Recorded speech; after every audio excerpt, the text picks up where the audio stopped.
uyabona bhuti wakhe ne izinto ezinjengama-funeral parlour ne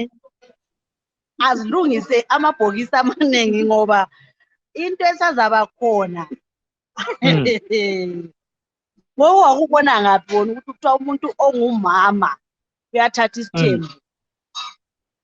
esintwini vele kwayenzakala ngabo kuthiwa umuntu ongumama uyathatha isithembu kuyahlupha lokho. hayi vele kusazoba lobunzima obukhulu kakhulu ngoba kunje thina uyazi umuntu ongumama vele vele yazi into yakhona nje inxele yazi into xa inxele bhuti wakhe Yeah. angiyisupport asithi sengikhombe isotsha ngakhomba utsheketsha ngabe ngikhomba ipoyisa ngakhomba umalayitsha akunje i-combination yala mayisitshayisene kona phana ukuthi kuyabe kuyayenzakalani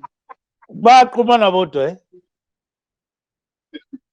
hayi nami khonapho nyahle ngikhulunywa semthayini yibo bona abantu vele lokhu vele abathe bakumise nje kungakayindawo